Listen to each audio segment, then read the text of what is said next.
Hello, wine lovers. I have a different type of episode for you today as I celebrate last week's Sonoma County Barrel Auction. The theme for the weekend was Never Before, Never Again Wines.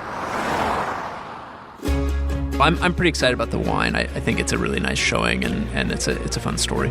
And it was the first time we had a chance, sort of in the second generation, to all collaborate on something together. It's a Sonoma Coast blend, and it has the very best of these vineyards in this 5-case auction lot.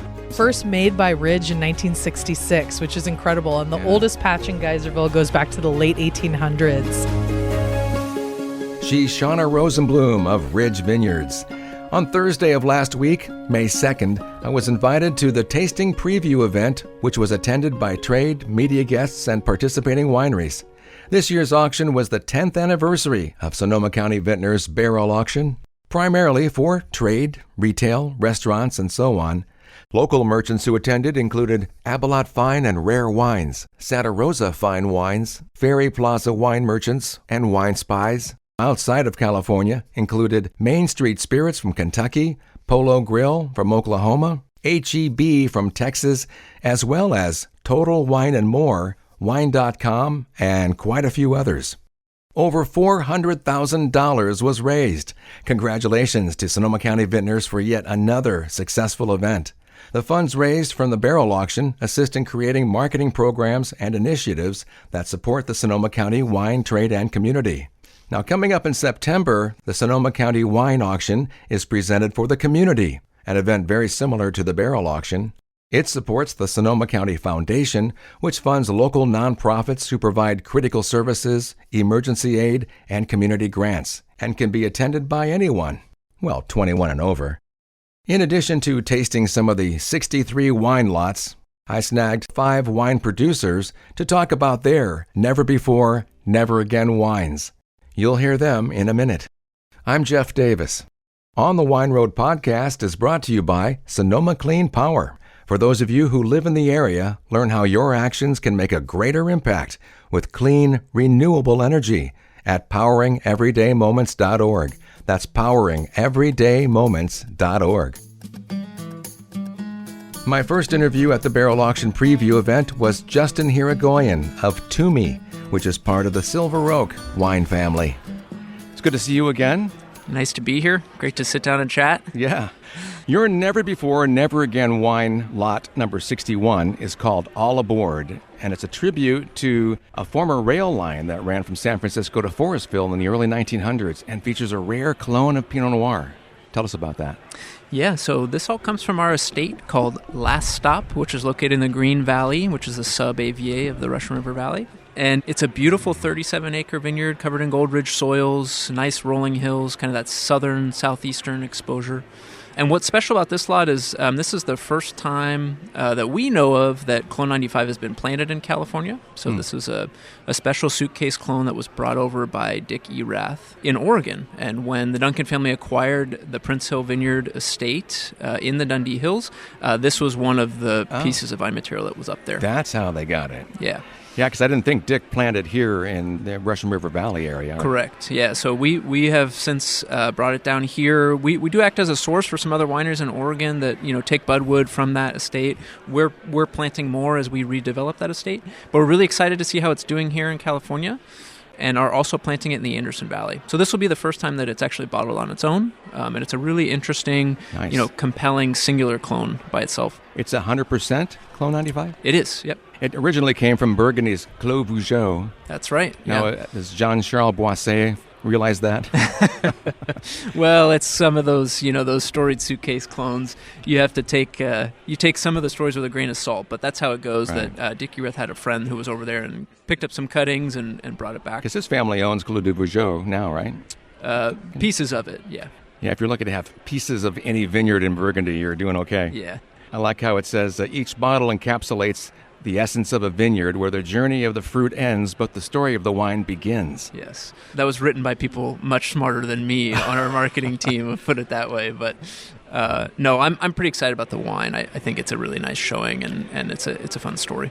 And the great thing about this as well, this wine lot, is that it comes along with a winemaker dinner or store visit, which means that you guys are willing to go up to whatever retailer purchases this wine lot and do a tasting there? Yeah, absolutely. We love supporting the accounts, and it should be a fun time. Yeah. How many cases are you offering? We're doing 10 cases this year. 10. Yeah. Nice.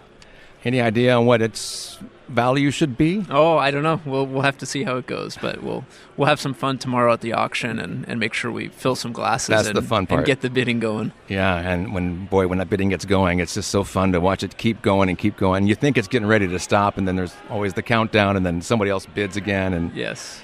Yeah, it's fun.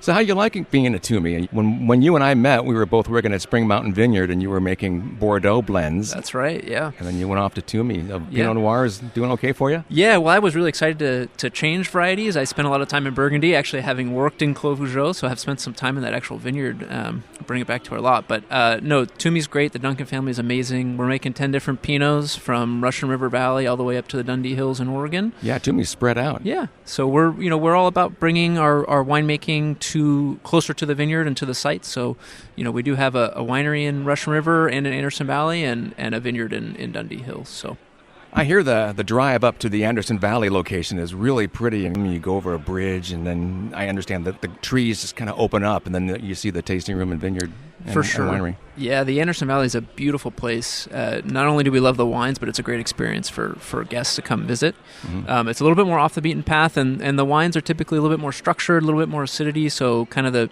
more Pinot geeks get into that area. We have 2 estate vineyards there, and at one of the estate vineyards we have our beautiful tasting room. Right. So now, I know you want everybody to go to one of the Twomey locations, but if for some reason they cannot, Silver Oak also pours Twomey. Correct, yeah. So we have both the Silver Oak wineries, one in Oakville, one in Alexander Valley, and you can get some of the Twomey wines there. Great. Well, Justin, so good to see you again. Good luck tomorrow. Thanks so much, Jeff. On a side note, I did not hear what the winning bid was for Twomey, but I did hear Silver Oak's auction lot number 63 was the highest selling lot during the auction. It was a 2022 Cabernet Sauvignon Legacy lot of 10 cases that sold for $43,000. Wine merchants love Silver Oak. I'm going to slide right into my second interview, which includes Alan Ramey and an exceptional lot his family was involved with. Lot 50, the heirloom lot, and this is the spectacular one. An exceptional collaboration of Sonoma County icons. It's a rare collection that will never be replicated. It features Russian River Pinot Noir from Ramey Cellars, your father, who was known as the winemaker's winemaker. That's notable. And also, Bacchus Vineyards has contributed, and Rocchioli Vineyards as well. How'd you guys pull that together? Well, it was actually a credit to the Bacchus for starting things off, because we'd all sort of passed, each other over the years, and our parents had interacted and helped each other out and worked together over the years. So when they reached out, we said, well, of course, this makes a lot of sense. And it was the first time we had a chance, sort of in the second generation, to all collaborate on something together. And it turned out to be something that was, actually really fun and pretty enjoyable. So you have to do these separately, don't you? Did you set aside different barrels when you're... Yeah, well, in this case, what we did is we went over to the Rocchioli winery facility, and we each brought a number of different Pinot Noirs. For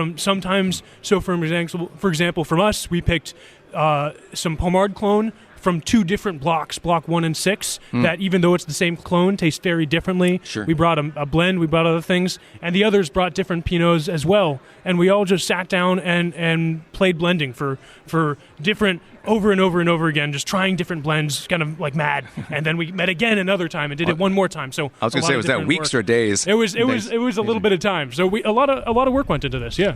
Yeah, no doubt. And it ended up being equal parts, like 33 and 34%. Yeah, it was. Well, we figured, we could play the game of having a little more of one and then less of the other, but we had enough options amongst the different blocks from each of our wineries that we said, let's set parameters of blending a third each, and let's just try variations of that. Yeah. And it turns out there was a lot of good options, and we ended up settling on one we all were in favor of. Nice.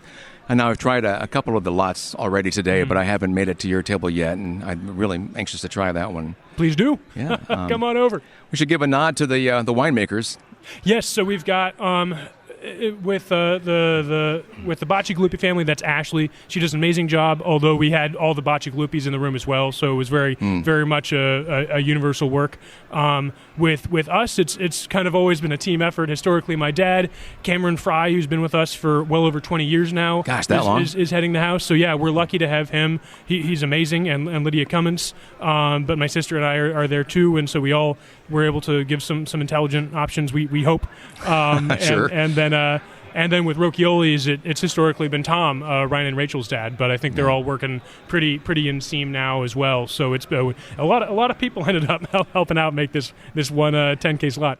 I like the drama between Rocchioli and the Bacigalupis, where Joe planted the Pinot Noir in the Bacigalupi Vineyards, from what I understand. Yeah. But there's some discussion on who made the first Pinot Noir in Russian River Valley. Oh, gosh. And that's very clever of you to ask the Ramey, about the drama between the other two members of the lot. I think I'm gonna defer to them on that so I don't get in trouble too much. Oh, come on. Yeah. No dirty gossip on this show. Yeah, I think I'll get two different answers. I think so. Well, that's interesting. This is and it's 10 cases of your never before, never again wine. And because of the collaboration, all the work that went to it, I can see how this will never happen again. And maybe the third generation. Yeah, I think a few of the third generations are cats at this point for some members of the party. So, but Rachel's pregnant, so that's coming right along. Oh yeah. And of course the Bacigalupis have kids, so it's so yes. But I don't think the cats right now would be very good at blending wine. I think they might spill a little too much. Right. But it's been well known that a lot of children of winemakers start drinking at an early age. That is true. Well, I mean, growing up, I can't speak to the others, but for Claire and I, my sister and I, we got little, mostly water with just a little red wine poured in it, and over the years, I think credit to my sister, started complaining that it wasn't enough wine. So eventually, we just had a tiny little sip of something. So it evolved over time. Well, Alan, thanks for your time. I know people are stopping by your table, and you probably want to go talk to some of these trade and retail people and get them to bid on your lot tomorrow. That's right. I'll head on over, but thank you so much for everything you do, and really appreciate the time here. Great. Cheers. Thanks, Alan. The multi-generational wine lot Heirloom, lot number 50, also claimed a sizable winning bid, $11,000 for the 5 cases. I'm happy to say I know just about all the members of those 3 families, and each are a good representation of the down-to-earth, kind folks you find in Northern California wine country. I'll be back with 2 more interviews when On the Wine Road podcast returns. Life is made up of everyday moments. Building the best ice cream sundaes, those family photo shoots, and unforgettable senior proms. These moments matter. As your public power provider, we at Sonoma Clean Power thrive on being part of these moments, and with a clean energy future in mind. We know the big and small memories are cherished forever. Together, we can protect today's moments and those yet to come. Learn how your actions can make an even greater impact at poweringeverydaymoments.org. I'm Jeff Davis, continuing with On the Wine Road podcast. And now interview number 3 from the Sonoma County Vintners Barrel Auction preview from just over a week ago. Here's David Hejl of Domaine Della, whose winery is also celebrating an anniversary. He has lot 27 tomorrow, the Land of Promise? Yes. It's actually one of the 3 vineyards that are in this lot. We have Earl Stevens, Graham family, and Terra de Primicio. They're the first 2, Earl and Graham, are from the Russian River Valley, Green Valley of the Russian River Valley. When I was CEO of Costa Brown, they were with Costa Brown at the time. They're now with me. The clone from Graham family, those clones are freaking amazing, and the 828 and the 23 lead in this barrel, and then the Earl Stevens is the 667 barrel, and it's this vineyard's a mile away from Graham. The last barrel is from Terra de Primicio. It's a 777 clone. I wanted something that would really, these 3 clones work together very, very well, and the 23 vintage is over the top. Phenolics have never been so ripe, and it just turned out to be an amazing blend. Now, Costa Brown, where you used to work, as you mentioned, had this very deep, rich Pinot Noir, and is that what you're kind of shooting for with this? Is it going to be similar? I see our wines very separate and distinct. If you, most people think of Costa Brown as being a very, very ripe and over-extracted. Is that sometimes? And I pull back from that. I focus a great deal on the vineyard source, and I don't really want.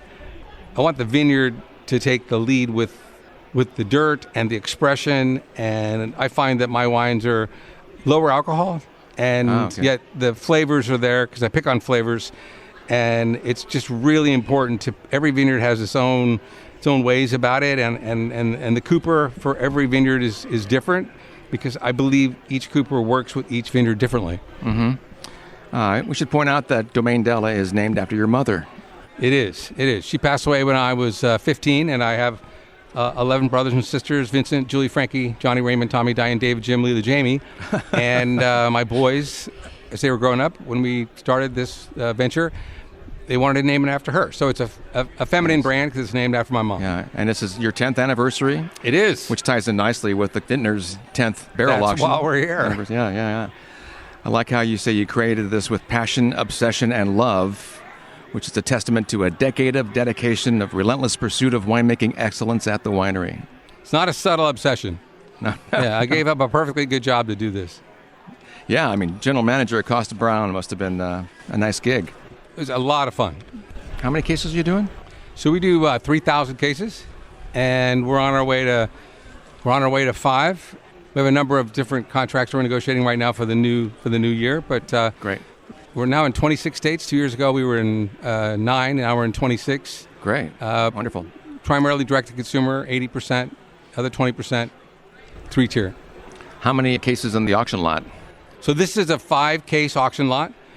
The blend, I'm so proud of this blend, and I take it you're going to come by and taste right after we're done. Definitely. Okay, so it's ridiculous. There's a little whole cluster in there. I love the way these clones from the different vineyards play together. Mm-hmm. We do. We have 11 wines now with a rosé. It's new this year. But there's a 4 barrel blend that we make that's called 4 Amours, 4 loves, whatever your 4 loves are in your life, and everyone's different. This blend is made in that honor because it's a Sonoma Coast blend, and it has the very best of these vineyards in this 5-case auction lot. Well, you are featuring some of my favorite clones. Okay, that makes sense. They're so beautiful together. Right, sounds like it. And you are offering a winemaker dinner who bids the most on your auction lot. Absolutely.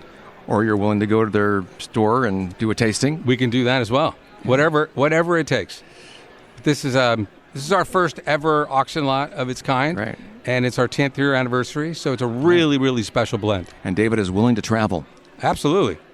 Just got in last night from Destin, Florida, 11 o'clock last night. So, yeah.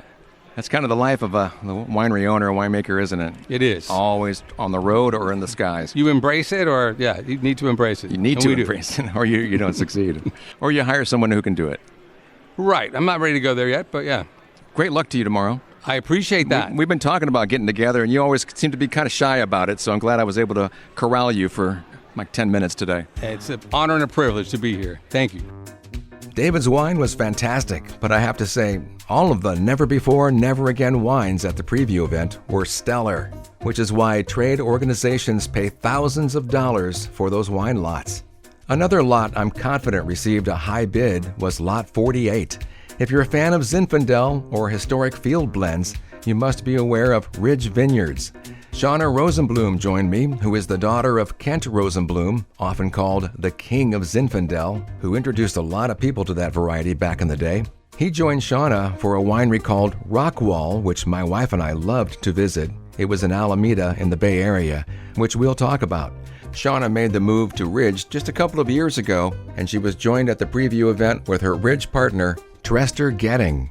I'm so excited about this interview now because, Shauna, you and I have been, I don't know about you, but I've been trying to get together with you again for quite a while now. Yeah, we've known each other for, the better part of 2 decades almost here. Pretty close, I guess, yeah. You decided to move out of that beautiful place you had in Alameda. I always loved that winery because it had such a great view of the city. What a fun place, but a challenging location as well. Yeah, no, it was the best. We, we had a 15-year lease there and packed in a lifetime of fun, and ultimately, the Bay Area got very expensive, and it was no longer really feasible to run a business out of that place. And we loved it. We had so many great memories, and we're really proud of everything we accomplished there. Oh, you did quite a bit. Thank you. You have Lot 48, which is historic Zinfandel Vineyards, which is right up your alley, isn't it? It is, yeah. So, the theme is never before, never again. Ridge is a very site-specific winery. We like all our wines to be vineyard-specific. So no one's ever blended Geyserville and Lytton Springs together, even though they're about a mile away from each other as the crow flies. Geyserville is a little bit more Carignan dominant, so leaning a little more red fruit and kind of elegant. Lytton Springs a little more Petite Syrah dominant, so more kind of broad-shouldered. And blending them together, very eye-opening. Tress and I are tasting the wine today like, wow, this is outstanding. It sounds really good, yeah. It's a nice field blend in a sense, isn't it? Indeed. Trestor, how long have you been at Ridge now, too? About the same time as... I started, I think I started about 6 months before Shauna, so newbie at the beginning of year of 2022. It must have been a surprise when you heard that Shauna was... Maybe you were probably discussing it at first before she decided to take it. There's a lot of things that are surprises when you sign up for a new job, and that was probably one of the most pleasant ones that I ever experienced. Great. I love Shauna. We have a great relationship. We go back decades in winemaking. That's good to hear. And big respect. So I was going to say, otherwise you'd probably be wondering, it's like, damn, she had her own label and she's going to take over. No. It's all good. We work really well together, and it's a very good scene here. Yeah. Now, I know that Shauna has worked with at least most of these varieties, if not all of them.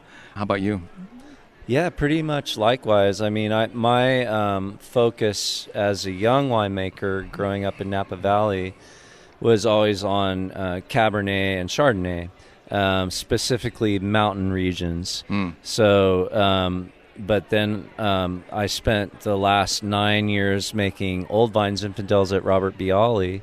Oh, okay. And I thought to myself, is this a good move? Or am I like, I'm out of the cab world. Will I ever get back in it? And lo and behold, all of that experience led me to here, to Montebello, where we do mountain Cabernet, Chardonnay, and then I also get to play with Zinfandel. So it's just absolutely perfect. I love it. At Bialy, that was a nice warm-up for you. Yeah. That's some classic right. Zinfandel right there. You don't know. You don't realize when you're in it what it will lead to. Yeah, it's so true. I always say, or not always, I've come to say it's like kind of like a Slumdog Millionaire moment. You guys remember that movie where it's like every piece of knowledge that this person was acquiring over the course of their life all of a sudden became tremendously important. Yeah. It's been awesome, working with Tress. Just like Tress said, we've known each other for a long time, and I loved the wines he was making at Bialy. So really fantastic to come together and work with him at Ridge. And these are historical vineyards because Geyserville was first planted in 1966. Yeah, Lytton so first made by Ridge in 1966, which is incredible. And the oldest patch in Geyserville goes back to the late 1800s. And the oldest block in Lytton Springs planted in 1901. So really some very old school field blend vineyards, and Ridge has really respected the land, and we farm organically.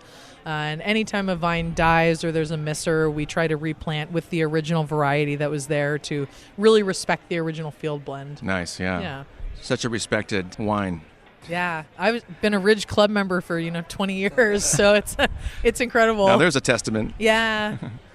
Shauna was a club member, so she was doing it. You might want to consider it yourself. And it's funny you say they're a mile apart, but interestingly, two different appellations. Yes. Alexander Valley and Dry Creek Valley.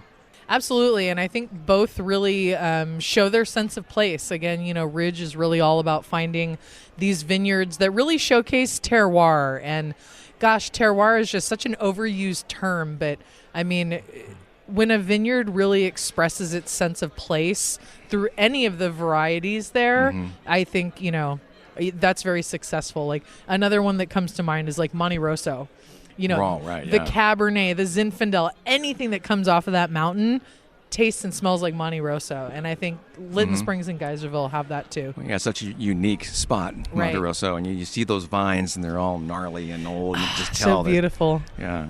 You'd think, man, that's got to have some crappy berries, but it's just the opposite, isn't it? Oh, man, and the yields there are decent, too. You know? Oh, really? For the age? That's incredible, yeah. So you have 10 cases of this extremely historic wine varieties, and you have a winemaker dinner as part of the deal, too, if whoever bids on it. Yeah, I'm doing that tonight at Barn Diva, and very excited for that. First of all, because I've never eaten there or been there, and it looks amazing. I checked out the website today. Now, isn't the winemaker dinner for the top bidder? It is, yes, I believe so. Like a future winemaker. Yeah. But so that's part of our auction lot. So, part of the auction lot. So you get 10 awesome cases of this never before, never again lot, half Geyserville, half Lytton Springs. And then you get to come have dinner with Tress and me at some point, and we're going to talk all things nerdy about these vineyards and have a wonderful evening. It's going to be awesome. And you're going to travel to wherever your retailer or trade person is who buys this lot, right? It sounds like we are, yes. Here's some news. Yeah, you're going somewhere. To be determined, yes. Well, great. Thank you so much for your time. I know it's very important for you to be talking with people that are attending today, and good luck tomorrow. I hope you nail it. Oh, for sure. Thank you so much. We appreciate it. Jeff, always a pleasure to see you. Thanks so much for having us. Thanks to Sonoma County Vintners for giving me the opportunity to talk with these 5 winemakers. What special varieties and blends they created for this year's auction event to tempt the attending trade to reach deep into their pockets for future sales of these never-before, never-again wines. You can still see the other auction lots at sonomawine.com. Click Experiences and look for the Barrel Auction page. And be sure to check out the upcoming huge Taste of Sonoma on June 22nd. Tickets are on sale now. Today's episode was written, recorded, and produced by me. Please subscribe to On the Wine Road podcast so each episode will automatically appear on your favorite platform. And I appreciate a positive review if that's an option. Find images, wine news, trivia, and more interviews at onthewineroad.us. I'm on Facebook as On the Wine Road and Instagram as JD Wine Road. I'll talk to you again soon as I share more from my travels on the Wine Road.